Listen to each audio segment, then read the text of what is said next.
Assalamualaikum warahmatullahi wabarakatuh. Perkenalkan, nama saya Laila Umami, mahasiswi Universitas Nahdlatul Ulama Kalimantan Barat, Fakultas Ekonomi Prodi Manajemen. Tujuan saya membuat video ini untuk memenuhi tugas ujian akhir semester mata kuliah Ekonomi Internasional. Di sini saya akan membawakan tema perkembangan sistem moneter internasional. Sistem moneter internasional dapat diartikan sebagai pengaturan atau kesepakatan formal antar negara terkait nilai tukar dari masing-masing mata uang negara dunia terhadap mata uang lain. Jadi, sederhananya sistem moneter ini berhubungan dengan nilai mata uang dan perbandingannya. Di dalam sistem moneter internasional tersebut, dapat ketentuan-ketentuan yang mengatur cara-cara atau metode pembayaran yang dapat diterima antara pembeli dan penjual dalam batas negara yang berbeda. Namun, ketentuan-ketentuan ini terus harus disepakati oleh para anggotanya atau negara serta bank sentralnya.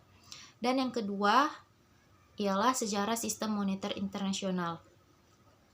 Sejarah sistem moneter internasional ini diawali pada tahun 1870-an ketika hegemoni Inggris yang berlangsung senter terhadap perekonomian global. Inggris pada abad tersebut mendominasi bidang manufaktur atau industri dan menjadi produsen utama dari sekitar setengah cadangan besi dan batu bara skala global. Padahal, dari jumlah produksi tersebut, Inggris sendiri hanya mengkonsumsi kurang dari setengah yang diproduksinya. Sementara itu, Inggris Raya juga memiliki kemampuan ekonomi yang kuat. Hal ini dilihat dari jumlah stok emas global yang dimilikinya semasa periode 1870 hingga 1913 yang merupakan terbesar di dunia. Dan yang ketiga ialah kemunculan International Monetary Fund. Penggunaan standar emas dalam sistem keuangan dan perdagangan internasional berlangsung cukup panjang, termasuk ketika berlangsung Perang Dunia. Namun, Perang Dunia membuat sistem moneter internasional ini terpengaruh dan mengalami kekacauan hingga akhirnya ditinggalkan. Untuk membangun sistem moneter internasional yang lebih kuat lagi, sekaligus mendukung liberalisasi ekonomi di seluruh dunia, pada Juli 1944 di Bretton Woods diadakan konferensi yang melibatkan lebih dari 700 perwakilan 45 negara terkait sistem Bretton Woods. Dari konferensi tersebut terdapat dua agenda utama, yakni yang pertama mendorong pengurangan tarif dan hambatan perdagangan internasional.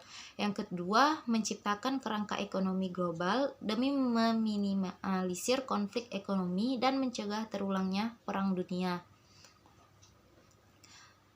Peristiwa ini menjadi tanda dari diawalinya rezim Bretton Woods yang membatasi kerjasama ad hoc dalam dua isu utama, yakni dalam hal sistem pembayaran internasional dan nilai internasional atas medium pembayaran. Secara ringkas, rezim Bretton Woods memiliki 3 poin utama, yaitu yang pertama metode nilai tukar tetap, yang kedua as dolar menggantikan standar emas dan menjadi mata uang cadangan utama. Yang ketiga, pembentukan 3 badan internasional yang menaungi aktivitas perekonomian global secara menyeluruh, yaitu International Monetary Fund atau IMF, International Bank for Reconstruction dan Development. Rezim Bretton Woods ini kemudian berlangsung dengan diperankan oleh ketiga institusi tadi. Akan tetapi, IMF menjadi institusi hasil rezim Bretton Woods yang paling banyak berpengaruh terhadap sistem moneter modern. Selain International Bank for Reconstruction and Development, yang bertugas untuk menyediakan kapital bagi proses rekonstruksi negara-negara yang berperang. Adapun peran IMF yang dominan tercermin dalam 6 butir tujuan dasarnya. Yang pertama, yaitu untuk memajukan kerjasama moneter internasional dengan cara mendirikan lembaga IMF. Yang kedua, untuk memperluas perdagangan dan investasi dunia. Yang ketiga, untuk memajukan stabilitas kurs valuta asing. Yang keempat, untuk mengurangi dan membatasi praktik-praktik pembatasan terhadap pembayaran internasional. Yang kelima, untuk menyediakan dana yang dapat dipinjamkan dalam bentuk pinjaman jangka pendek atau jangka menengah yang diperlukan untuk mempertahankan kurs valuta asing yang stabil selama neraca pembayaran mengalami defisit yang bersifat sementara sampai dapat dibatasi dengan cara menyesuaikan tingginya kurs devisa. Yang keenam, untuk memperpendek dan memperkecil besarnya nilai defisit atau surplus neraca pembayaran. Dan yang keempat ialah sistem penetapan kurs mata uang. Setelah kejatuhan sistem Bretton Woods, IMF juga menjadi institusi internasional yang masih banyak memegang kendali terhadap sistem keuangan internasional hingga saat ini. Sistem nilai tukar atau penilaian mata uang kini juga menggunakan sistem yang lebih kompleks atau beragam. Dan yang terakhir itu ialah kelemahan sistem moneter internasional. Ketika sistem moneter internasional dikaitkan dengan emas, yang pada akhirnya menyebabkan saling ketergantungan di antara sistem mata uang sehingga menjadi jangkar bagi nilai tukar yang tetap dan menstabilkan inflasi.